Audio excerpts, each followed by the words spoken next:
saya dulu melihat Islam itu adalah agama pertama arogan, yang kedua intoleran, bahasa yang sekarang kita sering dengar, yang ketiga adalah agama yang merasa dirinya paling benar.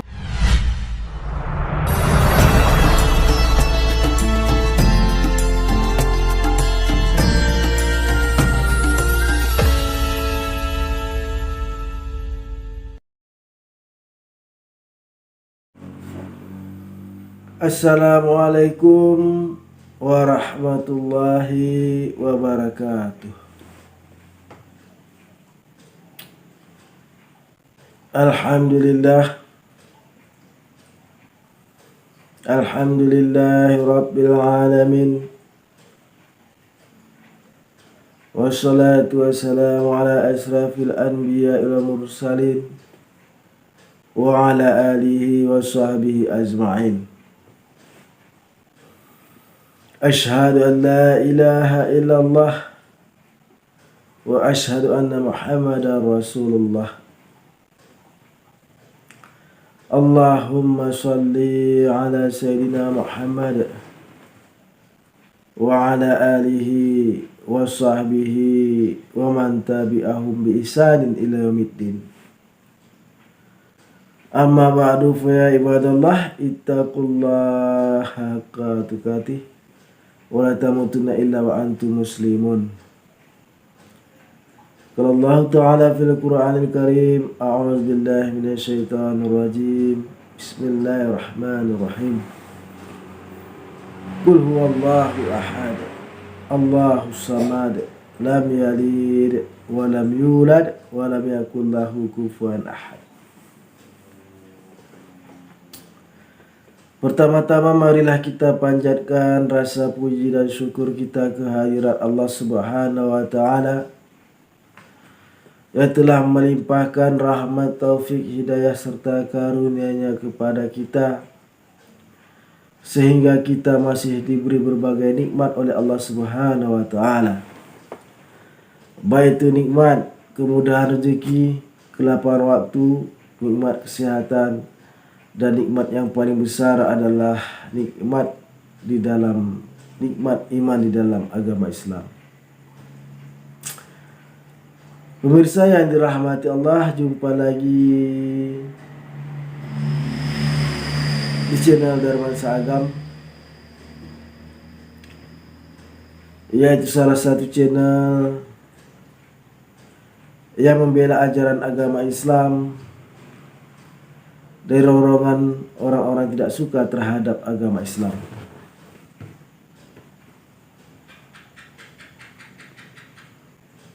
Pemirsa yang dirahmati Allah, di dalam pertemuan kali ini kami akan menampilkan salah satu video, yaitu tentang mu'alafnya seorang Katolik yang mana dia bergelut di dalam kehidupannya sehingga mencari kebenaran. Beliau mencari kebenaran karena merasa tidak puas di dalam agamanya terdahulu, yaitu agama Katolik. Nah, pemirsa yang dirahmati Allah, dengan menyaksikan video ini nantinya akan membuat kita lebih mencintai agama Islam, lebih memperkokoh keimanan dan ketebalan kita terhadap agama Islam, sehingga kita menjadi orang-orang Islam yang bertakwa, yang takut kepada Allah, sehingga kita melaksanakan segala perintah dan menjauhi segala larangannya. Nah, pemirsa yang dirahmati Allah, untuk mempersingkat waktu, marilah kita menyaksikan cuplikan video berikut ini. Bismillahirrahmanirrahim. Assalamualaikum warahmatullahi wabarakatuh. sahabat ngaji cerdas yang berbahagia dimanapun berada. Nama saya Matias, panjangnya Matias Angelino Raja Senda. Mungkin agak terlalu panjang nama saya. Jadi pemberian orang tua. Dahulunya saya dilahirkan di keluarga Katolik. Bapak saya dari Flores, NTT, ibu saya dari Sumatera. Jadi istilahnya saya mewarisi agama itu memang sudah dari zaman nenek moyang saya, karena di Flores itu kan memang kental dengan Kristen ya.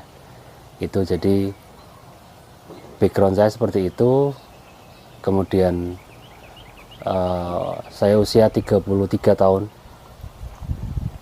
sudah beristri dan mempunyai 2 orang anak. Saya lahir dan besar di Jogja.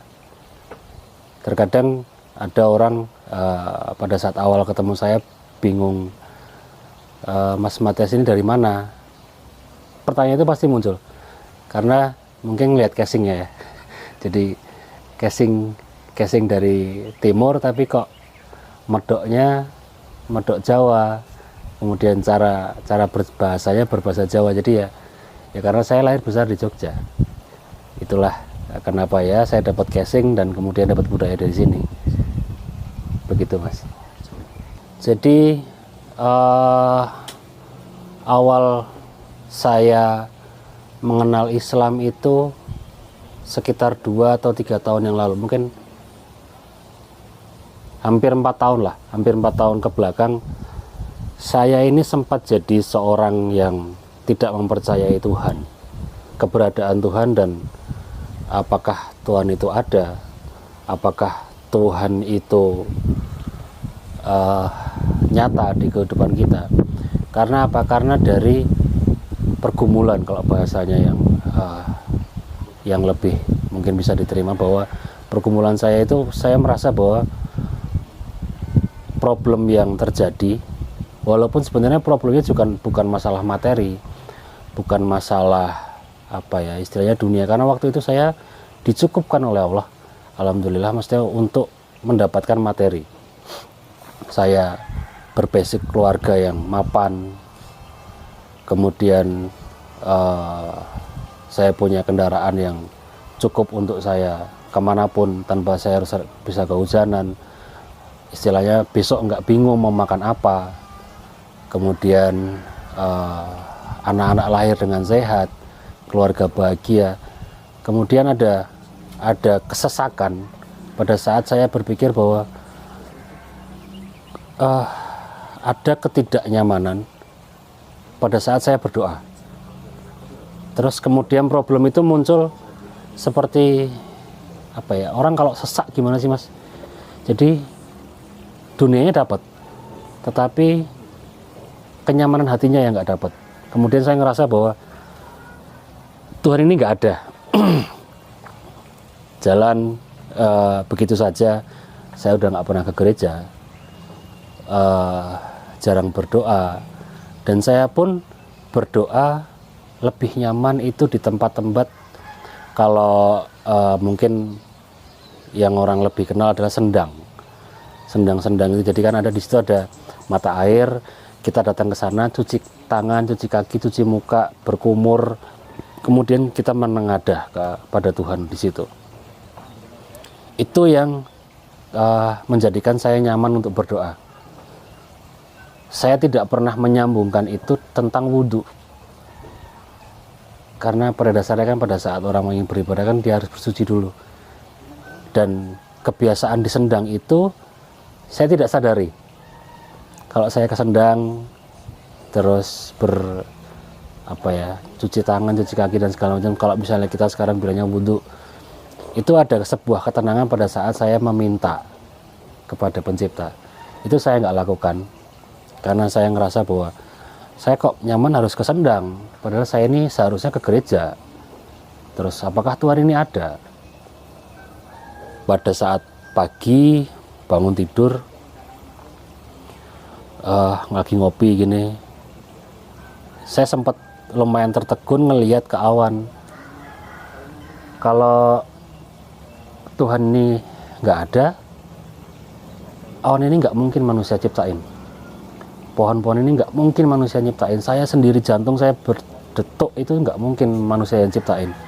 Jadi Tuhan ini sebenarnya ada. Berjalanlah saya menjadi seorang yang, kalau akhirnya saya searching, itu saya ini pribadi yang agnostik waktu itu. Saya percaya Tuhan, tapi saya tidak suka beragama. Saya nggak percaya sama agama. Berjalannya waktu, saya berpikir, terus kalau saya mau ngadu ke Tuhan saya, caranya gimana kalau saya nggak beragama?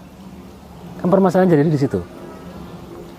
Akhirnya disitulah saya mulai mencari ya, nyari kayak apa ya, orang lagi haus akan sesuatu, saya mencari qadarullah. Yang jelas beliau adalah sosok yang menginspirasi saya, memberikan saya banyak ilmu walaupun saya belum pernah jumpa, karena beliau juga bukan dari Indonesia, beliau jauh di luar negeri sana. Jangankan untuk berjumpa, berharap untuk ketemu aja kok saya merasa hanya Allah yang bisa mempertemukan. Saya mendapat konten dari YouTube yang dulunya saya nggak pernah buka.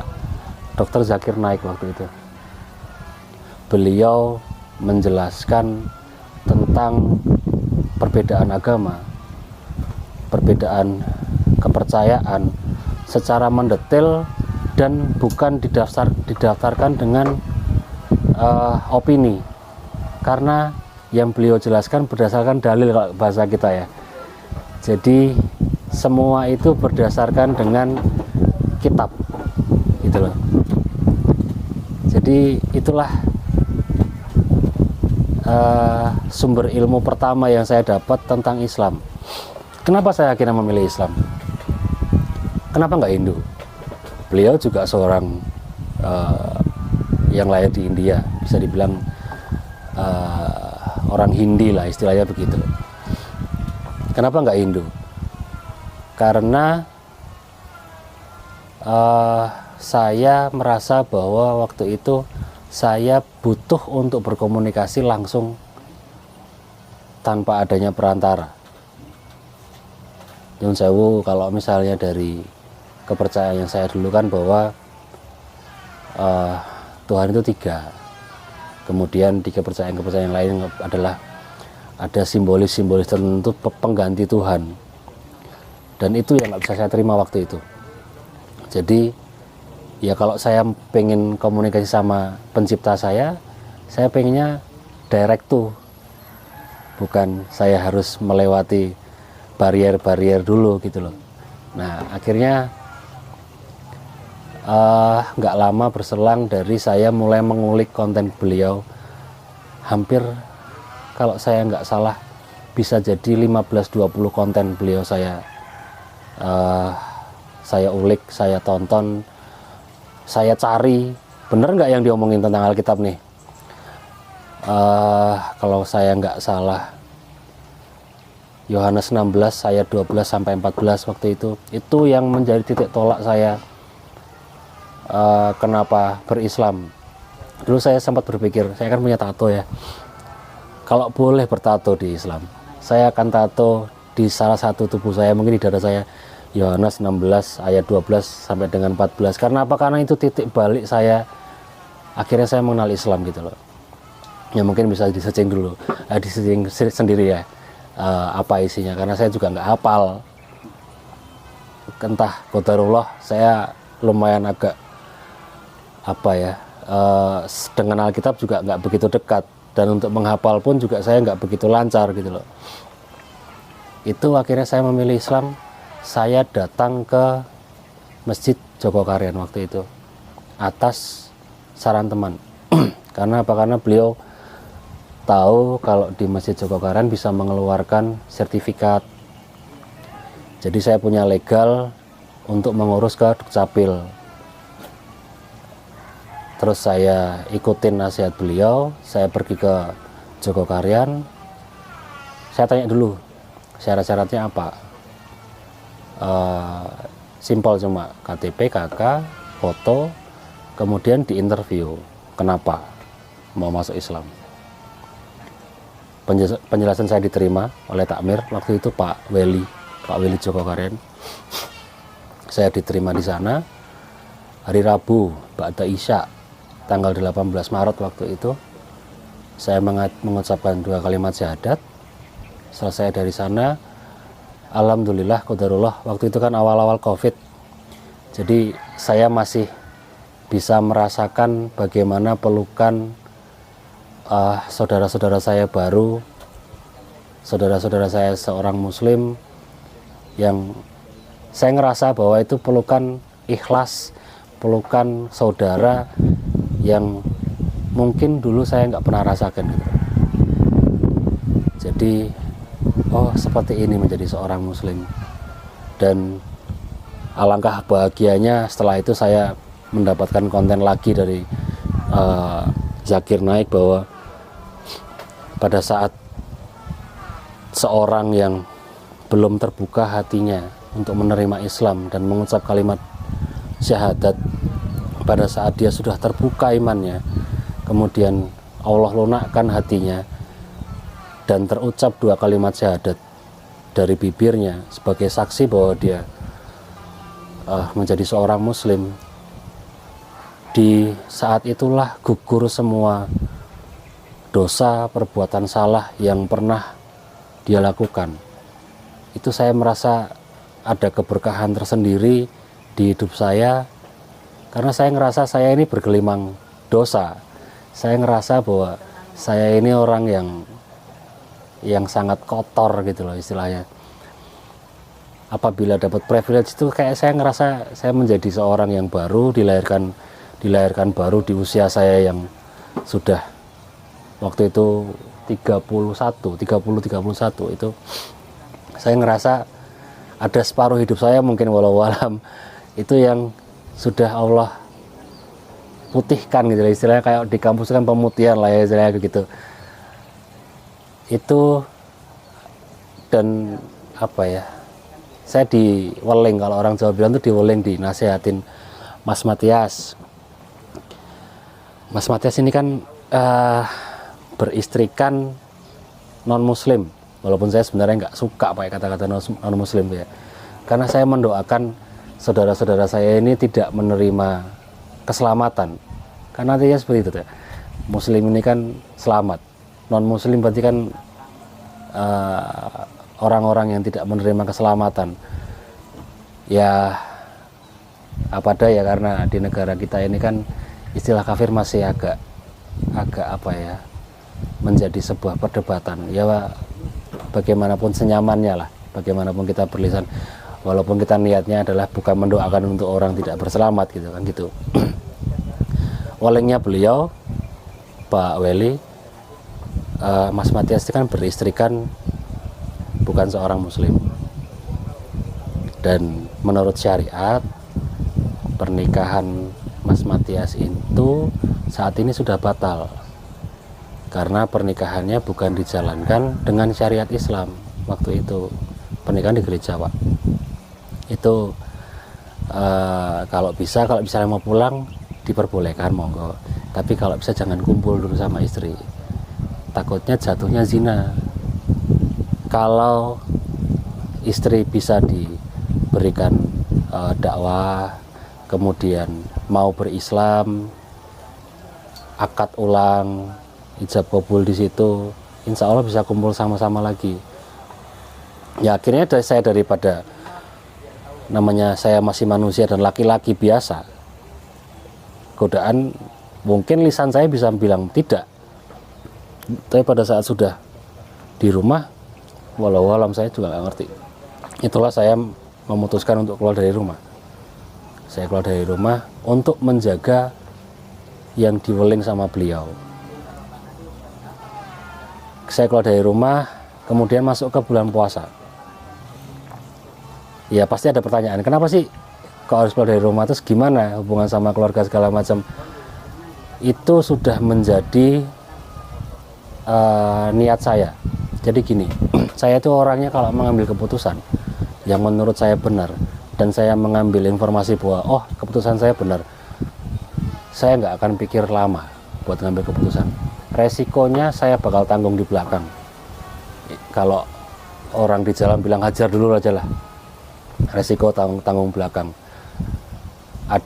Mungkin ada banyak plus minus di situ. Minusnya adalah saya terlihat seperti orang yang melalaikan kewajiban saya sebagai seorang suami dan seorang bapak, dan juga seorang anak, karena saya tinggal bersama bapak ibu saya. Istri dan anak-anak saya juga tinggal dengan bapak ibu saya. Jadi yang keluar dari rumah saya memutuskan itu ya karena apa yang saya pegang, syariat yang saya genggam gitu loh. Akhirnya saya puasa pulang hari keempat puasa. Ada ibu saya di rumah, ditawari makan saya, siang bolong kayak gini. Makan le, ibu udah masak. Ngapunten ibu, saya puasa. Loh kamu puasa apa? Paskah masih jauh, Natal masih jauh. Kamu puasa apa? Saya bilang saya puasa Ramadan. Oh sekarang Nabimu Muhammad ya. Dengan tidak ada istilahnya keraguan dalam diri saya bilang iya. Detik ini juga saya dan kamu adalah bukan lagi ibu dan anak. Kayak disambar petir mas di siang bolong rasanya. Tapi saya tahu betul bahwa itu adalah resiko yang harus saya ambil. Saya tahu bagaimana background keluarga saya adalah orang yang berada dan dipandang di gereja. Walaupun bukan sebagai aktivis gereja, tapi beliau adalah orang-orang yang berjasa untuk gereja. Kemudian itu sudah officially, berarti saya sudah nggak di rumah. Saya keluar sampai dengan detik ini. Terus hubungannya gimana sama istri dan anak, sama orang tua? Itu baru bisa terjalin lagi mungkin setelah setahun. Jadi bolang saya istilahnya setahun itu. Dan qadarullah ada komunitas yang sangat baik menurut saya yang mengurus tentang mualaf di Yogyakarta ini yang justru menghubungi saya pribadi. Mas Matias di mana? Saya dapat informasi Mas Matias bersyahadat di Jogokarian. Datang Mas ke tempat saya. Saya bilang Mas kosan saya itu jelek, nggak pantas buat terima tamu agung, saya bilang gitu. Kalau misalnya ketemu saja di masjid gimana? Ketemu di masjid dan beliau masih punya file di mana pertama kali kita ketemu. Kata beliau Mas Matias dulu saya pertama kali ketemu. Nggak kayak gini modelnya, kayak gitulah bahasanya beliau. Itu terus mulai dari situ beliau ajak saya untuk aktif, kemudian mengerti permasalahan kemualafan itu apa aja. Ya diusir lah, mau dibunuh lah, dikucilkan dari keluarga, dikucilkan dari pekerjaan, keluar dari pekerjaan, berpisah dengan keluarga. Kompleks sekali permasalahannya. Akhirnya saya ngerti bahwa yang saya alami ini nggak ada apa-apanya dengan teman-teman yang lain. Sampai diasahin parang sudah mau ditebaskan, banyak cerita yang masuk seperti itu. Jadi satu sisi saya bersyukur alhamdulillah saya tidak mengalami itu. Yang kedua, saya berarti harus lebih taat daripada teman-teman saya yang akhirnya keluar dari rumah dengan sudah dihunusnya parang. Berarti saya harus lebih taat gitu loh. Itu juga sebagai pelajaran ibroh buat saya. Itu mungkin sedikit cerita flashback saya, bagaimana saya mengenal Islam, bagaimana saya ada mengetahui dan belajar banyak tentang kemualafan, apa yang menjadi problemnya, dan banyak ilmu yang saya terima. Dan menjadi seorang muslim itu akhirnya saya mendapatkan tujuan dari saya hidup. tujuannya bukan menjadi seorang kaya, tujuannya bukan jadi seorang yang sukses, tujuannya adalah bagaimana saya ini setiap hari yang saya pikirkan adalah rahmat Allah.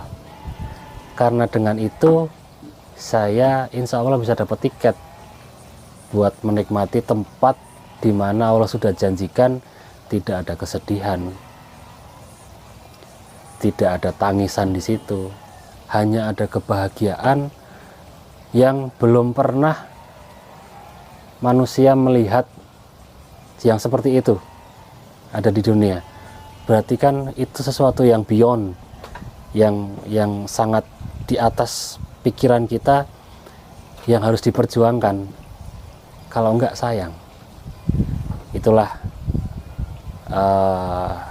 kenapa saya kok terus merasa bersyukur sudah pernah dipungut waktu itu istilahnya, dengan komunitas yang besar menurut saya, yang sangat concern dengan kemualafan, yang bisa benar-benar heart to heart kalau ngobrol, dan nggak pernah melihat orang itu Islamnya baru terus kamu masih anak kemarin sore segala macam. Enggak, beliau sangat sayang lah sama kita, dan itu saya apresiasi betul. Ya mungkin orang-orang terdekat, orang-orang yang ada di Jogja ini paham beliau siapa, tanpa harus saya mention by name pasti juga akan ngerti beliau siapa. Dan ya saya berharap beliau senantiasa dapat keberkahan dan juga rahmat dari Allah. Itu sih Mas.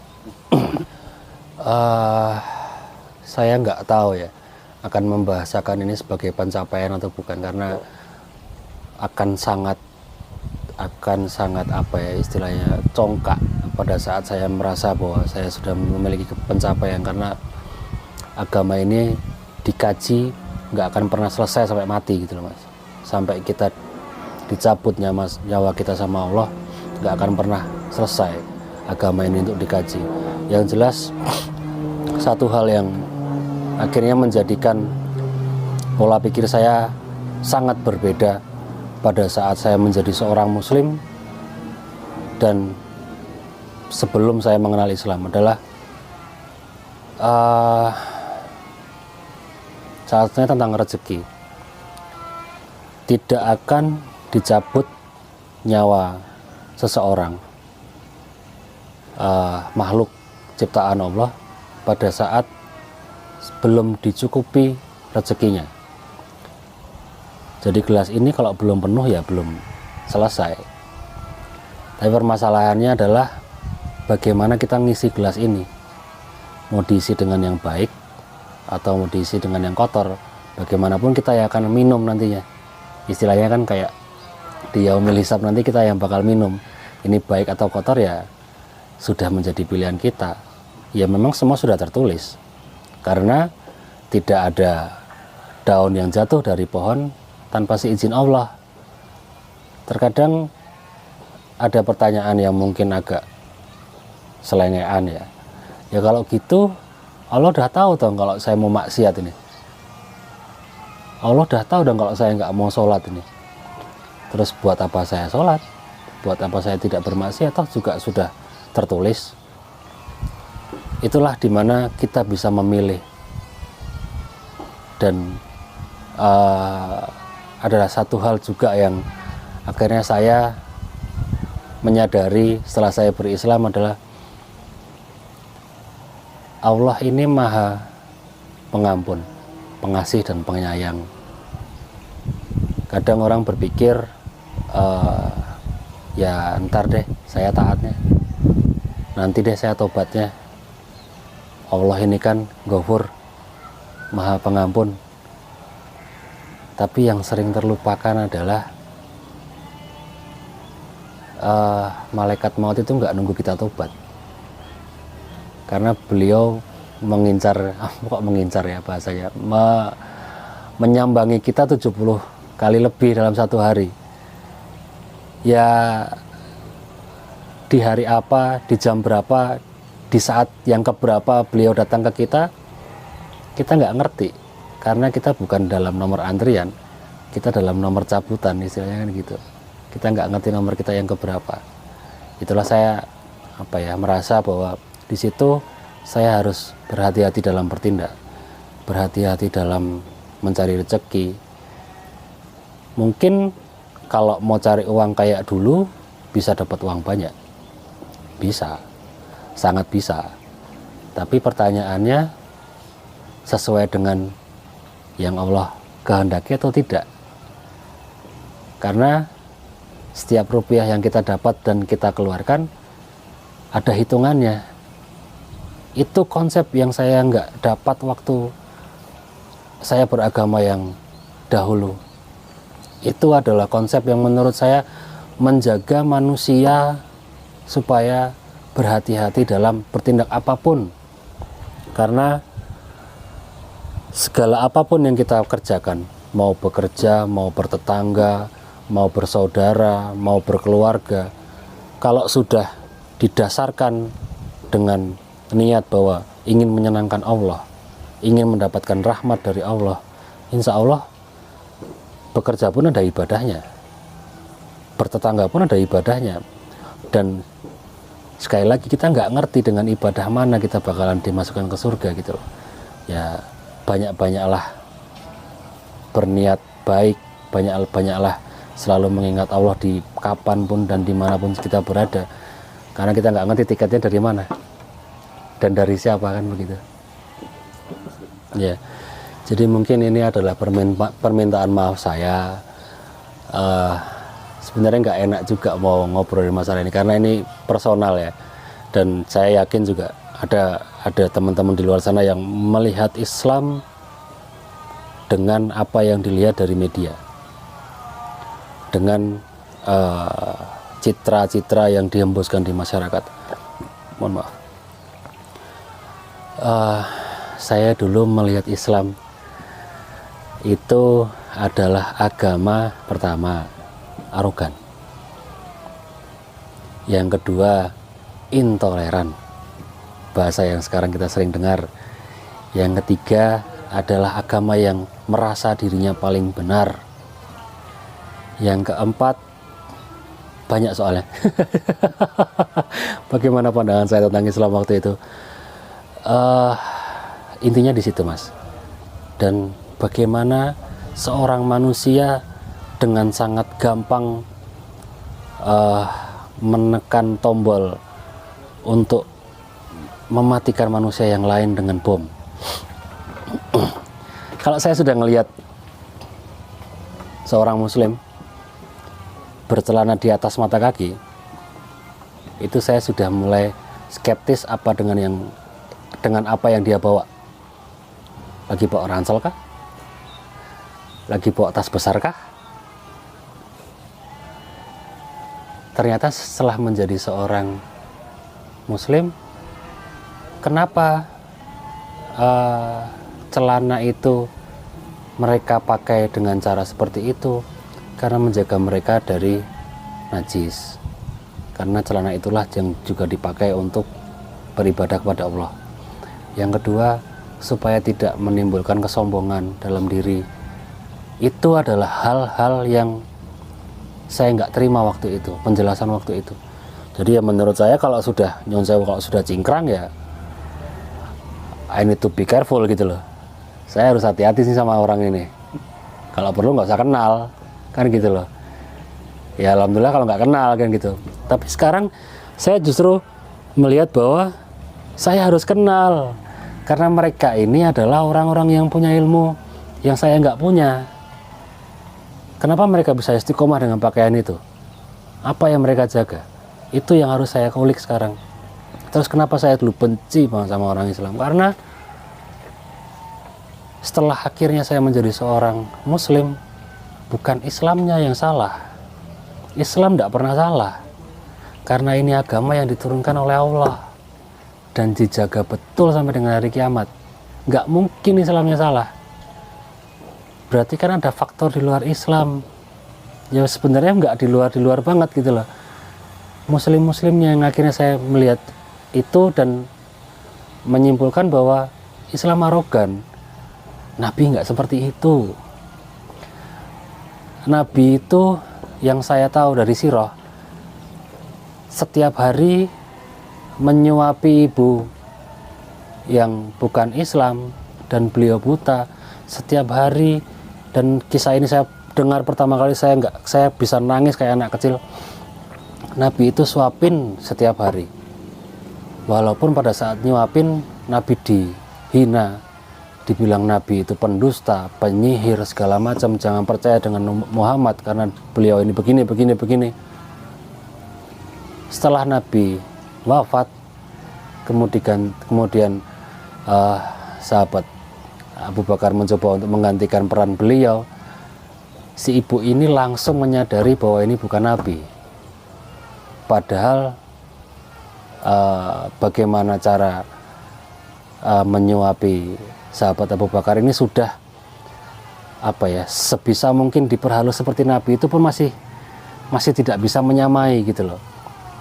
Dan disitulah baru ibu ini menyadari setelah diberi pemahaman oleh sahabat Abu Bakar bahwa yang menyuapimu setiap hari itu adalah yang kau hina, yang kau klaim bahwa negatif adanya. Dan setelah Nabi wafat pun ibu itu baru akhirnya menerima Islam, bahwa Islamnya nggak pernah salah.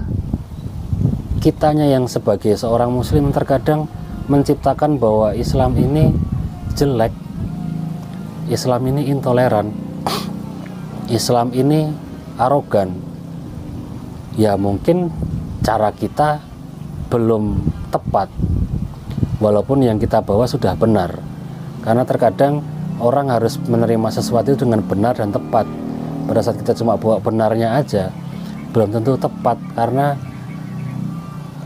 mungkin ilmu yang saya terima dari beberapa ulama yang saya dengar, bahwa berdakwah itu harus lentur, mengikuti dengan siapa kita sedang ingin berdakwah. Jadi mungkin jangan disamaratakan caranya gitu loh. Yaitu itu adalah pandangan tentang Islam menurut saya dulu, terutama bom Bali lah, di mana ada terorisme segala macam, hukum mati. Saya sangat senang melihat tontonan pada saat ada persidangan tentang hukuman mati itu, bahwa satu lagi teroris mati. Sekejam itu pemikiran saya dulu, karena nggak sukanya saya terkonsep oleh media. Dan mungkin inilah tempat-tempat di mana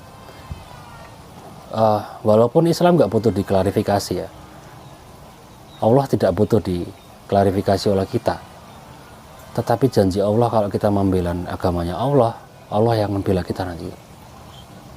Ya kita sedang berikhtiar untuk itu, kita sedang berikhtiar untuk membela agama Allah, walaupun Allah nggak butuh dibela, Allah nggak butuh dibesarkan karena Allah Maha Besar. Ya mungkin dengan platform seperti ini kita akhirnya mengklarifikasi, walaupun saya tarik kembali bahwa Islam nggak butuh diklarifikasi, karena Islam sejatinya tidak pernah salah. Supaya orang juga ngerti bahwa terkadang yang menjadi salah itu muslimnya, bukan Islamnya, begitu Bang. Saya pernah mendengar, saya lupa dari siapa, yang jelas Allah pasti berikan keberkahan kepada beliau insya Allah. Apapun yang terjadi di dunia, baik itu yang kita rasakan adalah ujian, baik itu nikmat, sejatinya semuanya itu ujian yang harus diawali dengan bismillah dan diakhiri dengan alhamdulillah. Kenapa? Karena pada saat kita menerima uang nih 100 juta kita dikasih Allah, kita merasa ini adalah rezeki Allah. Benar, di satu sisi ujiannya Allah sedang berjalan. Mau dipakai buat apa ini uang? Dari mana ini uang? Semua ada ujiannya, semua nanti akan ditanya. Karena apa? Karena CCTV-nya Allah itu nggak pernah habis baterai, CCTV-nya Allah itu nggak pernah habis memory card, dan akan diputar per second nanti gitu loh. Yang bikin saya tegar adalah salah satu yang mungkin saya agak flashback ke kejadian real yang saya alami. Saya berharap saya dijaga lisan saya oleh Allah supaya tidak timbul riak dalam diri saya. Jadi waktu hari ke-20 puasa, jobless saya waktu COVID itu. Terus saya ngelihat cadangan energi di dompet saya ini cuma tinggal 20.000 nih. Oke, sahur aman, buka insya Allah aman nih. Bismillah. Jadi saya tetap, manusiawi saya adalah saya harus mencari. Malamnya saya itu habis dapat ceramah dari Ustadz Khalid. Saya terang-terangan karena beliau yang menjelaskan itu tentang saya dari YouTube. Ada warga, saya lupa di Syam atau di mana, kekurangan. Dia bersolawat kepada Nabi, meminta kepada Allah, dan di saat yang sama ada pemimpin dari daerah tersebut yang merasa resah karena dia ingin membagikan rezekinya dia. Kemudian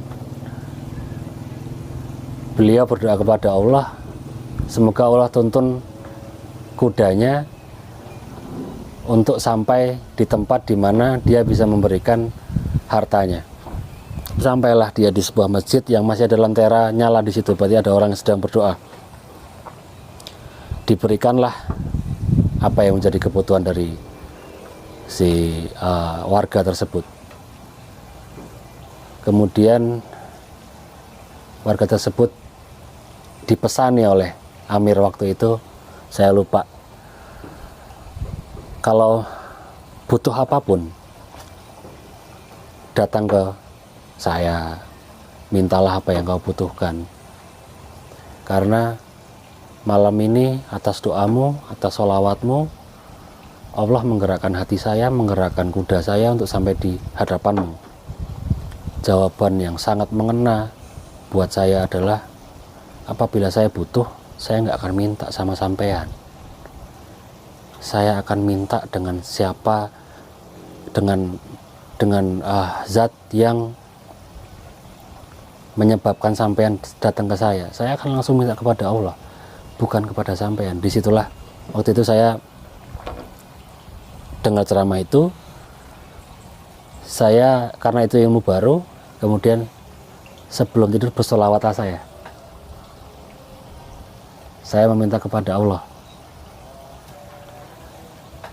Keesokan esok sahurnya, baru selesai makan sahur, sisa dari buka, saya di calling sama salah satu partner kerja saya yang tahu saya sudah jadi Islam.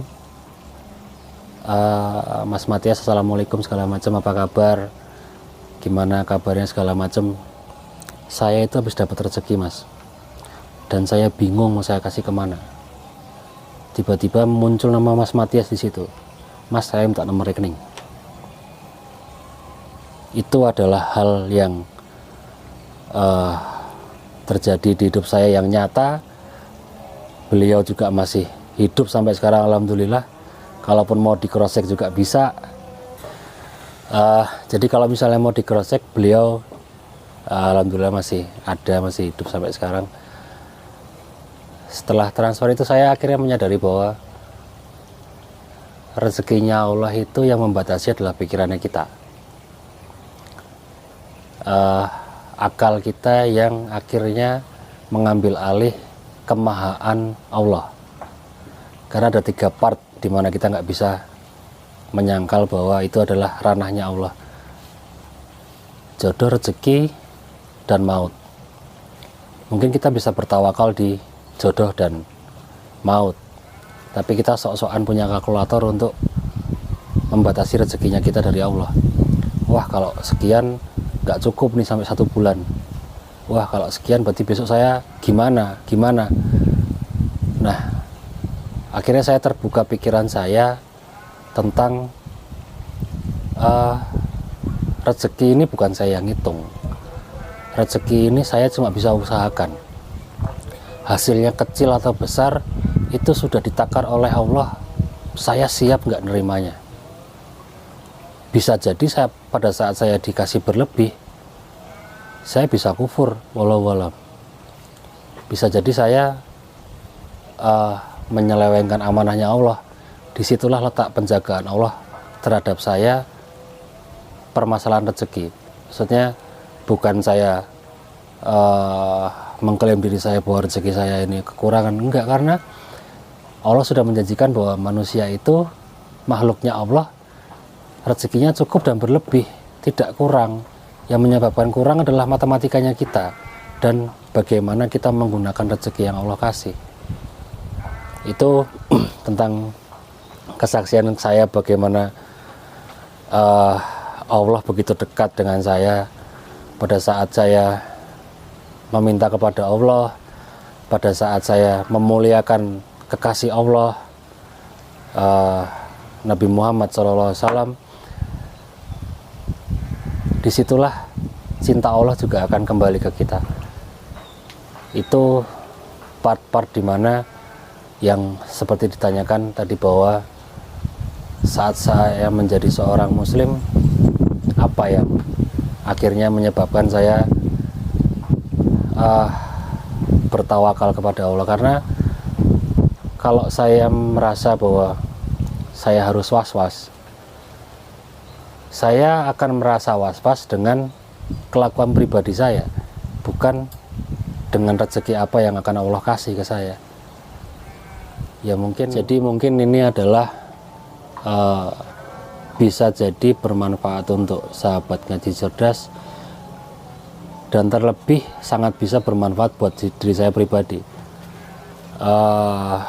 Saya pernah menjemput salah satu ustadz kita, ustadz anak muda, dan terus terang saya sangat hormat dengan beliau, dan Allah kasih saya kesempatan untuk private taklim istilahnya gitu. Jadi langsung dengan beliau di dalam mobil. Saya sengaja kecepatan mobil itu saya bikin supaya saya bakal kena lampu merah gitu lah. Karena momen itu nggak bakal datang kedua kali menurut saya waktu itu. Jadi saya nanya, Ustadz Afwan, iman ini kan naik turun ya, dan kadang kayak orang naik roller coaster gitu loh, bisa sangat tinggi, bisa sangat turun. Gimana ngejaganya? Dan mungkin setiap orang muslim sudah tahu sebenarnya kodenya, tips dan triknya supaya menjaga keimanan. Ustadz bilang, pertanyaan yang antum tanyakan ini sudah ada dari zaman Nabi. Bayangin, orang-orang yang kumpul sama Nabi loh, merasakan hal yang sama. Ya Nabi Allah, kenapa pada saat saya berada di dekatmu terasa surga sangat dekat, tapi kenapa pada saat saya pulang ke rumah saya merasa saya lalai dan saya menjadi salah satu orang yang melupakan surga gitu loh. Saya ngerasa bahwa, saya langsung nanya sama Ustadz, masa beliau-beliau ini sahabat Nabi loh, beliau-beliau ini ada di kalangan Nabi, masa itu bisa dirasain sama beliau? Ya kenyataannya ada. Jadi jangankan kita, orang yang belum pernah ketemu sama Nabi, sahabat-sahabat Nabi yang kumpul bareng-bareng ngeteh ngopi sama Nabi istilahnya begitu, itu aja ngerasain hal yang sama dengan apa yang Mas Matias tanyakan. Kuncinya gini Mas Matias, sering-seringlah mengingat Allah dimanapun Mas Matias berada. Apapun yang Mas Matias mau kerjakan, ingatlah Allah. Maksudnya apa? Kalau saya melakukan ini, saya dapat keberkahan nggak ya? Kalau saya kayak gini, Allah marah nggak ya sama saya? Jadi bukan untuk menyenangkan manusia akhirnya, tapi kita menyenangkan Allah niatnya. Itu yang pertama Mas Matias. Yang kedua adalah jangan pernah jauh-jauh dari saudara-saudara kita sesama muslim yang punya frekuensi untuk ngobrolin agama, ngobrolin tentang Islam, ngobrolin tentang siroh, apapun yang apa ya istilahnya yang dibahas itu adalah agama, jangan jauh-jauh. Kalau jauh, apa ya istilahnya, takut serigala itu gampang menerkam domba yang tersesat dari kawanannya. Oh gitu ya Ustadz. Iya, jadi itu tips dari beliau seperti itu. Dan akhirnya saya menyadari bahwa hampir setiap ulama memesan hal yang sama. Jangan jauh-jauh dari taklim, jangan jauh-jauh dari komunitas yang frekuensinya sama. Untuk memperjuangkan agama Allah, berdakwah di atas jalan Allah, dan juga saling mengingatkan. Karena kalau kita lagi ada di komunitas, akan sangat sungkan pada saat kita mendengar adzan dan tidak bersegera. Kalau kita lagi sendirian mungkin bisa terjadi, karena itulah fungsi dari komunitas, untuk saling mengingatkan. Karena menurut saya sahabat itu bukan orang yang ada pada saat senang. Sahabat itu adalah orang yang ada dimanapun pada saat kita lagi merasakan apapun dan mengingatkan kita ke jalan Allah. Ya mungkin itu nasihat buat pribadi saya juga, bukan cuma sekedar saya menasihati teman-teman sahabat ngaji cerdas. Itu sih Mas. Mungkin akan sangat banyak hal yang bisa kita obrolkan, akan sangat banyak hal yang apa istilahnya nggak habis-habis lah waktunya, tapi mungkin di bagian ini kita harus berpisah dulu, kita harus close dulu untuk part yang ini. Terima kasih banyak atas atensi dan kesediaan sahabat ngaji cerdas untuk apa ya istilahnya ngedengerin saya ngoceh. Ya kita sama-sama mengambil pelajaran dari apa yang bisa kita sampaikan, apa yang bisa kita bagikan.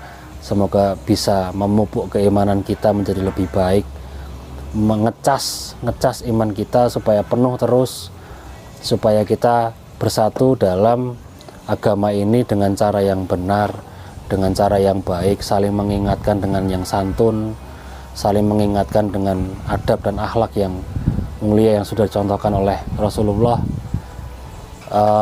Mungkin dari saya itu, mohon maaf apabila ada kesalahan, mohon maaf apabila ada hilaf kata yang keluar dari tutur saya, dan saya berharap ngaji cerdas akan selalu dijaga Allah niat kemurniannya untuk memberikan ibroh, untuk memberikan pelajaran kepada umat muslim ataupun teman-teman di sana yang bukan muslim tapi kepingin tahu Islam dari sisi yang mungkin bisa dibilang berbeda, dari sisi dimana Islam dijelaskan secara penuh, dan sama-sama kita menjadi seorang muslim yang belajar agama ini secara kafah.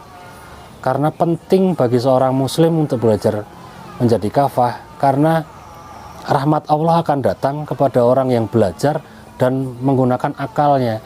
Pada saat kita nggak belajar, pada saat kita nggak menjadi kafah, akal akan sangat terbatas untuk kita pakai menyadari kebesaran Allah.